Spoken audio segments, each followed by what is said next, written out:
Çfarë këshille do të jep një studentit shqiptar që mendon të ndjek studimet e ligjit dhe në qoftë se keni një këshill përveç këshillës, ku mund të kontaktojnë dikush nga studentët që mund t'ju shkruajnë apo mund t'ju kontaktojnë në email për të marrë ndonjë orientim, ndoshta edhe në ndonjë mbështetje përcaktuar për të vazhduar shkollën e ligjit në SHUBA? Po. Këshilla është që është një nga gjërat më të vështira që kam bërë, edhe nuk është se e them se mbase unë nuk e dija ta bëja mirë, po çdo person që ka bërë këtë juridikun është një nga shkollat më të vështira. Besoj se provimi i barit që është provimi që hedh pasi mbaron shkollën për të marrë licencën, më duket se është provimi i dytë më i vështirë në botë pas provimit të mjekësisë. Edhe është punë rrugë shumë e vështirë, po është rrugë që bëhet, është e mundshme, shumë veta kanë bërë dhe shumë veta do e bëjnë. Dhe këshilla ime është që ta dish që është e vështirë, po ta dish që është e mundshme, që vetëm mund ta kalosh,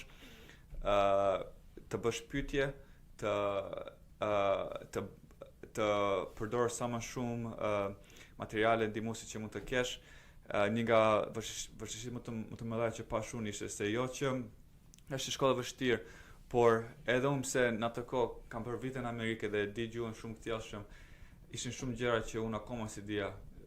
Fjalët që përdorin në juridik janë fjalë që nuk janë në fjalorin ton të përditshëm. Edhe çështjet ligjore, interpretimet. Po, edhe pse unë mund të flas shumë mirë në anglisht me njerëzit, po unë di fjalët që kam mësuar që përdorin jeta ditë, pastaj kur shkon kur bën juridikun sikur po mëson gjuhë tjetër, dhe ajo është e vështirë dhe besoj se do jetë shumë e vështirë për ata që vijnë nga Shqipëria, se nga që jo që nuk e din gjuhën aq mirë sa një person që ka jetuar këtu. Dhe kur më pyetën në fillim kur erdha këtej, kur erdha fëmijë, një nga gjërat që të vështirë që ishte ndryshe nga që unë mësova anglisht në Shqipëri shumë herë, po besoj se edhe ti të gjithë kur vin këtu sikur nuk është fare anglishtja që ke mësuar ti. Është e vërtetë, ka ca shprehje këtu të përdoren që ti nuk i kishe dëgjuar një herë. Fare, dhe shumica e ditës nuk e flasin anglishtin si mësuesit në shkollë, që i thon fjalët të caktuara, të prenta. Këtu ose i han fjalët ose flasin aq shpejt ose kanë dialektin e Bostonit që nuk dallohet fare, që s'di se sa po thuhet.